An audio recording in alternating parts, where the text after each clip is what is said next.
नमस्कार, मी निलेश वाळूढोरे. मी 2012 पासून Cadbury models India कंपनीमध्ये परमनंट होतो. 2019मध्ये माझ्यावरती गैरहजर प्रकरणामध्ये डिसमिस प्रक्रिया केली, म्हणजे थोडक्यात मला कामावरून कमी केलं.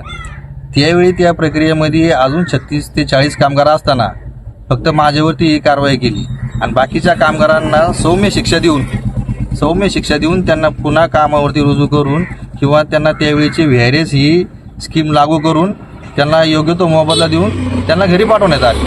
पण त्याच्यामधले पण अजूनही काही कामगार आत्ता हजेरी पटावरती असताना त्यांनाही आत्ता व्हॅरेस स्कीम लागू केलेली आहे. तुमच्या उपोषणामागे आता कंपनीकडून तुमची मागणी काय? कंपनीकडून आता माझी जी मागणी आहे की आता मला आत्ताच्या व्हॅरेसमध्ये मला त्यांनी बसवावं, कारण जवळजवळ 7 वर्ष आलं मी या गोष्टीचा पाठपुरावा करतोय. कंपनीचं पण असं म्हणणं आलं की तुम्ही एवढे दिवस काय शांत होते. तर ज्यावेळी मला डिसमिस केलं त्याच्यानंतर 3 वर्ष कोरोना चालला. 3 वर्ष त्यांनी काय मला मिटिंग दिली नाही. 2021च्या LTS मध्ये जो माझा विषय घेतला तो विषय घेतला असताना माझा त्यांनी विषय परत प्रलंबित ठेवला, म्हणजे थोडक्यात थांबवून ठेवला.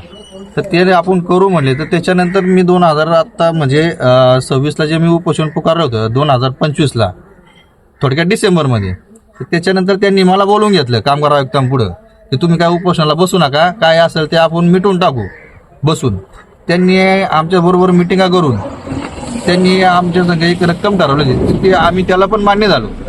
मान्य झाल्याच्या नंतर मग त्यांनी आपलं उडवाउडीची उत्तर दिली. मी ज्यावेळी फोन केला मला ब्लॉक लिस्ट व्हॉट्सअपला त्यांनी मला ब्लॉक लिस्टला टाकलं, कारण ते मला काय व्हॉट्सअप कॉल करायचे. ज्यावेळी मी त्यांच्याशी संपर्क साधला तर ते डायरेक्ट म्हणले की ते मला विचारायला लागेल, चर्चा करायला लागेल, सांगता नाही येणार. त्याच्यानंतर मी विनोद भागवतला विचारलं, म्हणजे ते प्रतिनिधी म्हणजे त्यांनी प्रामाणिकपणे मध्यस्थी करत होते या प्रकरणाची. त्यांना मी विचारलं असतं, ते म्हणले की आता सध्या कंपनी वेगळ्या मूडमध्ये आहे निलेश, तू तुझा निर्णय घे, तुला काय करायचं ते कर म्हणले. कंपनी आता वेगळ्या मूडमध्ये आहे. मी आता आपला डायरेक्ट बसायचा निर्णय घेतला. तुमचा उपोषणाचा आजचा दुसरा दिवस आहे, तर कंपनीच्या अधिकाऱ्यांकडून काही तुम्हाला आतापर्यंत संपर्क वगैरे? नाही, काही संपर्क नाही साधला त्यांनी. मी सुनील चव्हाण, कॅडबरी कंपनीतील माजी युनियनचा अध्यक्ष.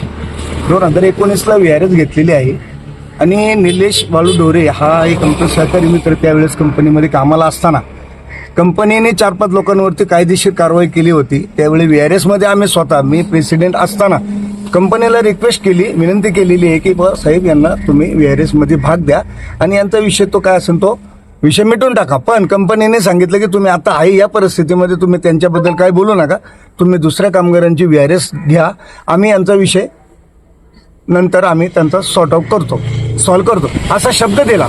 आणि त्यानंतर 2025ला डिसेंबर 2025ला डायरेक्ट लेबर कोर्टामध्ये सानप साहेब हे पर्सनल मॅनेजर, फॅक्टरी मॅनेजर, त्यांनी आम्हाला शब्द दिला, चव्हाण साहेब काय काळजी करू नका, आपण त्याचा विषय ह्या व्हॅरेसमध्ये याच्या अगोदर जे मिटून टाकू आपण, असा आम्हाला शब्द दिला. आणि त्यानंतर त्यांचं टाळाटाळ करतात आणि त्यांचा फोन उचलत नाही. आमचा त्याच्यावर आंदोलनाला, उपोषणाला आमचा जाहीर पाठिंबा आहे की त्या कामगारावरती अन्याय झालेला आहे, त्याला न्याय मिळाला पाहिजे, ही आमची प्रामाणिक भूमिका आहे.